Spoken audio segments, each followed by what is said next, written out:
Oui, shalom, shalom, shalom, peuple de Dieu. Nous vous saluons de partout où vous êtes en train de nous suivre. Oui, nous, c'est l'Église, la main puissante de l'Éternel. Et moi qui vous parle, c'est le pasteur Gédéon. Nous sommes tellement bénis, nous sommes dans la joie de vous savoir nombreux, d'être connectés, savoir nombreux, d'être branchés, en train de nous suivre. Nous aurons un petit, je ne sais pas si je peux appeler ça un débat, je ne sais pas si je peux appeler ça un entretien, je ne sais pas si je peux appeler ça, je ne sais pas quel nom je veux donner, mais néanmoins, nous allons un peu parler, vous pouvez aussi intervenir, même dans les commentaires, nous aurons à suivre, même à lire les commentaires qui vont apparaître sur notre écran. Oui, nous voudrons qu'on puisse partager un peu sur un sujet très sensible qui est à la base de beaucoup d'incohérence, d'incompréhension au milieu de nous. Merci beaucoup. Merci beaucoup, mon frère, toi qui es branché. Oui, nous allons parler, afin que chacun de nous puisse comprendre et peut-être aussi donner une idée sur le thème que nous avons écrit là-dessus, qui sont les appelés et qui sont les élus, qui est appelé et qui est élu. Alléluia. Gloire à Dieu. Merci beaucoup. Oui. Alors, d'emblée, j'aimerais déjà vous attendre, vous qui êtes en train de nous suivre, si vous pouvez aussi écrire selon vous, vous pouvez aussi donner vos idées là-dessus, qui sont les appelés et qui sont les élus. Je vais parler, mais si vous entendez, vous sentez que ce que je dis n'est pas correct, vous pouvez intervenir en écrivant quelque chose là, comme message sur les commentaires, et je pense bien que nous allons faire le tout pour lire cela. Alléluia. Gloire à Dieu. Merci beaucoup. Oui, gloire à Dieu. Merci beaucoup. Et nous allons faire le tout pour quand même lire même les commentaires. Je disais, nous allons parler sur les élus et les appelés. Qui sont les élus et qui sont les appelés? Oui, d'après quelques personnes, pour eux, les appelés, les élus, il y a une différence. Et surtout, ce qui est encore grave, c'est que, selon eux, les appelés ne peuvent pas faire n'importe quoi. Les appelés sont limités. Les appelés sont condamnés à marcher dans la sainteté, dans la sanctification. Mais les élus, eux, ils peuvent même pécher, c'est pas un problème. Vous allez entendre une personne qui vous dit que non, laissez celui-là, ne limite pas. Ne limite pas parce qu'il est un appelé de Dieu. Ne limite pas parce qu'il est, disons, il est un élu de Dieu. Alléluia. Ce qui n'est pas tellement vrai. Ce qui n'est pas tellement vrai parce que si nous lisons la Bible dans Matthieu chapitre 22, le 28e verset, disons, à partir juste là en haut, oui, parce que là on parle des appelés, des élus, c'est au niveau du 14e verset. Mais si nous essayons un peu de lire là en haut, on nous dit, on nous parle d'une fête. Oui, une fête où on avait invité, c'est quelque chose que Dieu est en train de donner. Disons, il parlait en parabole, Christ parlait en parabole en parlant que le royaume des cieux est semblable à un roi qui fit des noces pour son fils. Il envoya ses serviteurs appeler ceux qui étaient invités aux noces, mais ils ne voulurent pas venir. Il envoya encore d'autres serviteurs en disant, dites aux conviés, voici j'ai préparé mon festin, mes bœufs et mes bêtes grasses sont tués. Tout est prêt, venez aux noces. C'est-à-dire, c'est une invitation qui a été lancée, mais malheureusement, ceux-là qui ont été invités n'étaient pas venus. Et après cela, bon, et on a demandé à ceux-là qui étaient au service du roi d'aller prendre, on dit bien, et les autres se saisir des serviteurs, des outragères et des tueurs. C'est ceux-là qui étaient invités, ils sont arrivés à tuer même les serviteurs du roi. Il a même dit, le roi fut irrité, il envoya ses troupes, fit périr ses meurtriers et brûla leur ville. Alors, il dit à ses serviteurs, les noces sont prêtes, mais les conviés n'en étaient pas dignes. Allez donc dans les carrefours et appelez aux noces tous ceux que vous trouverez. C'est-à-dire, après avoir préparé la fête, il a envoyé ses serviteurs appeler les invités, mais cependant que les invités n'ont pas bien compris, n'ont pas bien saisi cette invitation, n'ont pas bien compris le message, ils sont arrivés à tuer les serviteurs du roi. Ah, ce sont les appelés, ils sont arrivés à tuer les serviteurs du roi. On les a appelés, mais ils n'ont pas compris.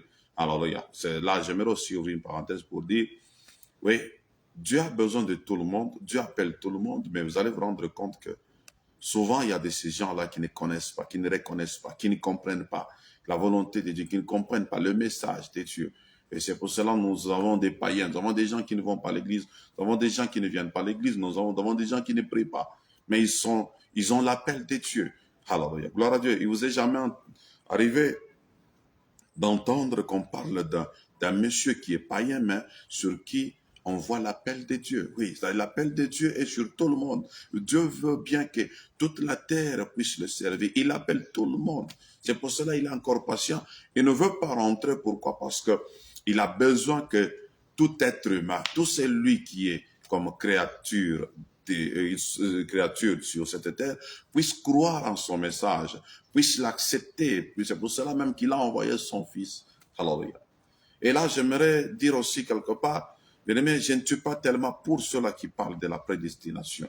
Parce que si la prédestination était tellement vraie, pourquoi encore Christ pouvait venir pour mourir? Parce qu'on nous dit bien que Christ est mort pour toute l'humanité. Alléluia. Afin que quiconque croit en lui, les quiconque là, c'est tout le monde, tout celui qui va se disponibiliser, qui va être prêt, qui va accepter, bien aimé, le message de Christ, il sera sauvé. Et là, on ne nous parle pas qu'il y a une catégorie de personnes qui sont exemptées. On ne nous dit pas que non. Il y a d'autres personnes qui sont prédestinées, qui ne vont pas passer par Christ. Mais comment expliquer, parler de la prédestination et parler aussi du message de Jésus-Christ, parler aussi de la mort de Jésus-Christ? C'est pratiquement impossible. Alléluia. C'est en contradiction, vraiment. On ne pouvait pas parler de la prédestination et dans la même église, on nous parle encore de Jésus-Christ. Non, parce que le message de Jésus-Christ bannit, couvre totalement, annule totalement ce message dans le sens où vous le prêchez, le message de la prédestination. C'est pratiquement impossible, bien aimé. Parce que Christ est venu dans ce monde afin de mourir pour toute l'humanité. Il n'est pas venu dans ce monde pour mourir pour une catégorie de personnes et d'autres là ne sont même pas intéressés, d'autres là ne sont pas appelés à croire à lui. Non, ce n'est pas ça. La prédestination dans ce sens-là n'existe pas. Alléluia. Gloire à Dieu. Et ici, on voit qu'on a envoyé le messager, vous l'ai dit, on les a envoyés pour aller appeler les invités. Il y avait des gens qui étaient appelés. Lorsqu'on parle d'appeler, nous voyons l'appel, bien-aimés.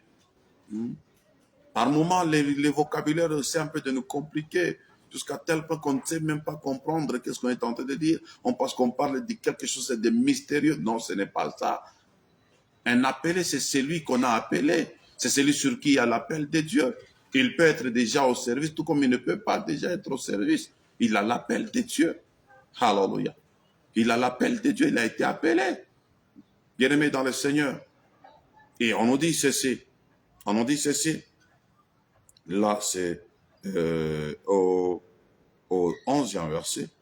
Au 11e verset, la Bible nous dit, donc au 10e verset, on nous dit ceci, 9e plutôt, allez donc dans les carrefours et appelez aux noces tous ceux-là que vous trouverez.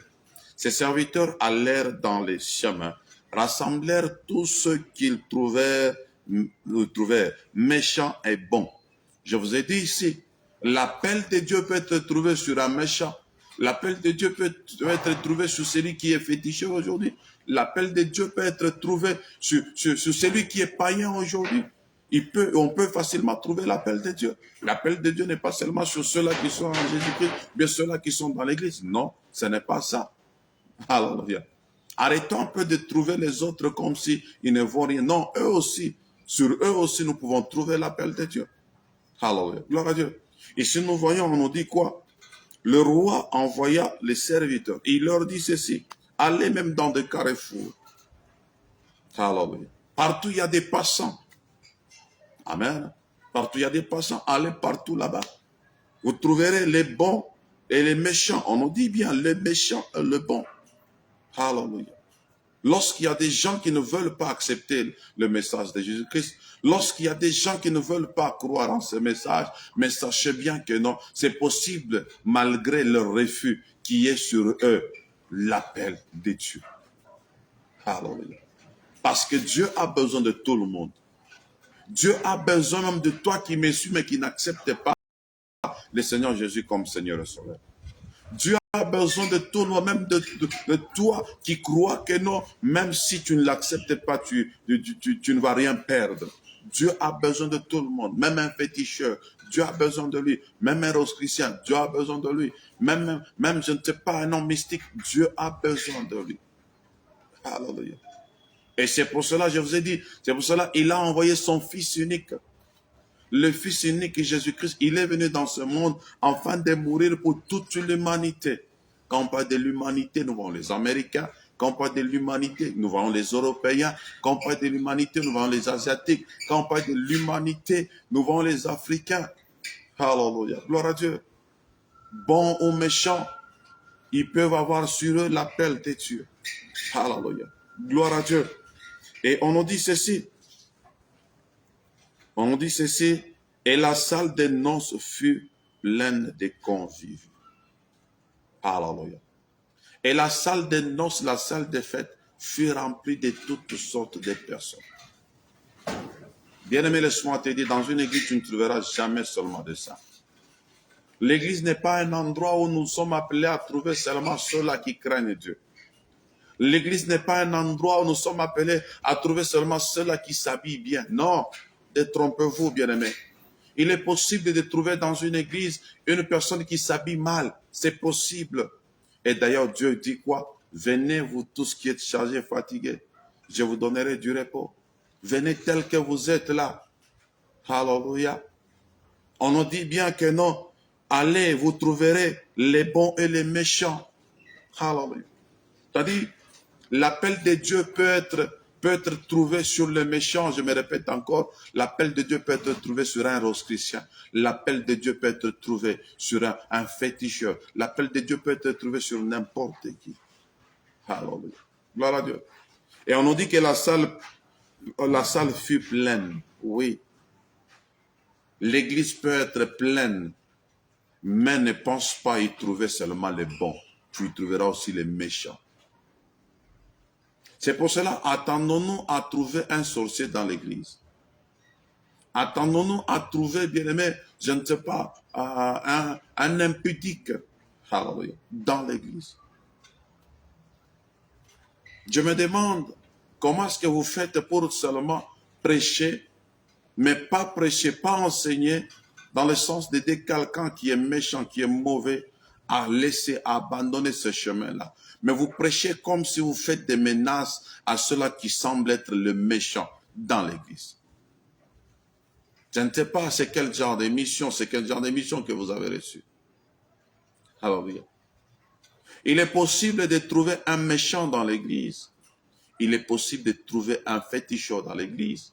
Il est possible de trouver un impudique dans l'église. Mais toi, homme de Dieu, cherche le message qu'il faut. Enseigne sur la sainteté, c'est tout. Ne dis pas non, ouais, vous trouvez un homme de Dieu qui dit, qui crie tout haut. Ta place n'est pas ici. Les impudiques ne sont pas appelés à être.